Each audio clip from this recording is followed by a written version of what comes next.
Hoje eu quero falar para vocês sobre Ezequiel 37, Vale dos Ossos Secos. É uma passagem bem conhecida e é maravilhosa. Eu sugiro que vocês leiam com calma, se deliciando, saboreando cada palavra e com a seriedade que isso merece. Eu gosto, quando eu tô dentro da igreja, quando eu tô lendo a Bíblia, pensar o quanto isso é sério. Sério no sentido de não abrirmos mão de fazer isso de uma forma totalmente intencional. Deus revela ao nosso coração o poder de profetizar, de decretar sobre a nossa vida, sobre a nossa família, coisas que já foram decretadas no céu. A oração do Pai Nosso fala assim na terra, seja assim na terra como é no céu. Então no céu já existem palavras sobre nós, decretos sobre nós, a nossa vida já está definida por Deus, mas ao mesmo tempo Ele nos deu livre-arbítrio. Então se nós estivermos conectadas e seguindo a palavra de Deus, estivermos obedientes à vontade dEle, a nossa vida vai ser um espelho do que já foi definido no céu. Em contrapartida, se nós quisermos viver de acordo com as nossas vontades, a gente não vai conseguir seguir paralelamente ao que Deus planejou para nós. E aqui na visão de Vale dos Ossos Secos,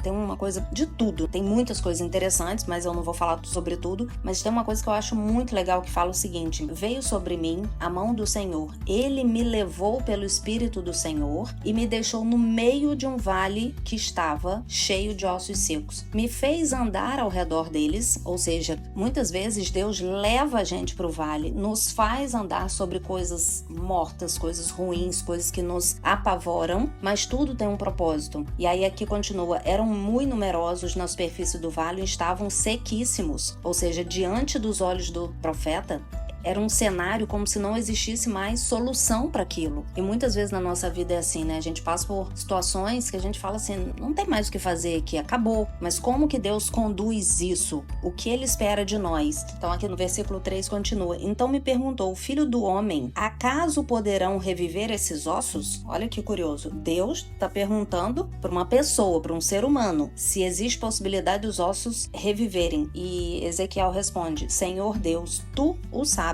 E aí Deus disse a ele: profetiza a esses ossos e dize-lhes, ossos secos, ouvi a palavra do Senhor. E aqui continua com uma série de coisas. Ele foi obediente, né? Ele apenas repetiu o que Deus falou. Assim diz o Senhor Deus a esses ossos. E repetiu, como Deus mandou. Agora eu acho muito legal, porque ele jogou para Deus e disse: Deus, o Senhor que sabe. E Deus devolveu para ele: profetiza esses ossos secos. Então, diante de uma situação onde a gente acha que não tem mais jeito, Deus só manda a gente obedecer. Não quero saber qual é o cenário, não quero saber se parece que não tem mais jeito, não quero saber se a situação tá te apavorando. Eu quero saber que você já sabe o que precisa ser feito, então faça. Eu fico assim imaginando Deus falando de forma mais fofa, né? Não da forma que eu acabei de falar, mas eu já passei uma situação com Deus que era uma situação assim que eu não queria, que eu não sabia como lidar, que parecia que eu não ia ter jeito, e eu recebi uma notícia, né, pelo telefone. Quando eu desliguei, eu botei o telefone em cima da minha cama, olhei pra parede, como se Deus estivesse ali, e falei: e agora, Deus? E eu senti exatamente no meu coração como se Deus me dissesse: e agora? Eu é que te pergunto: e agora? O que você vai fazer? Vai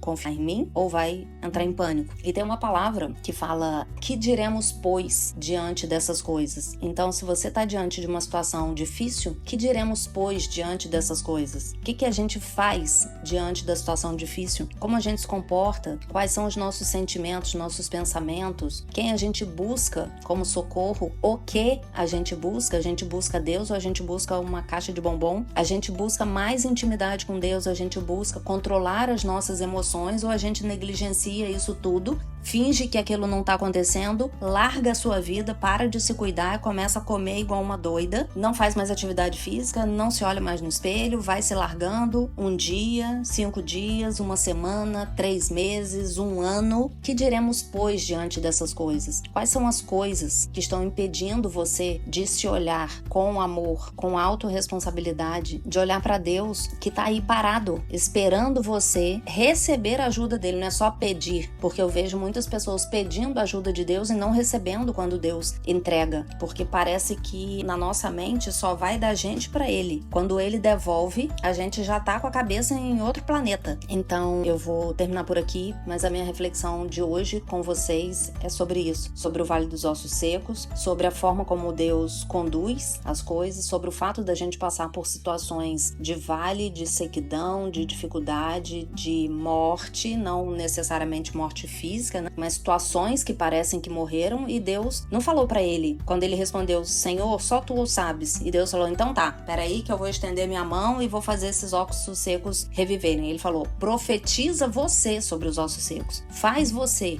está autorizado a fazer, profetiza sobre as coisas que você quer, declara sobre as coisas que você quer, que você sabe que Deus quer. Não abra mão desse direito que Deus nos deu. Olha que coisa fantástica, maravilhosa. Deus nos deu possibilidade de verbalizar, de profetizar, de declarar sobre a nossa casa, sobre a nossa saúde, sobre a nossa família, sobre as coisas que a gente deseja, e a gente muitas vezes abre mão disso. Então, reflita sobre isso.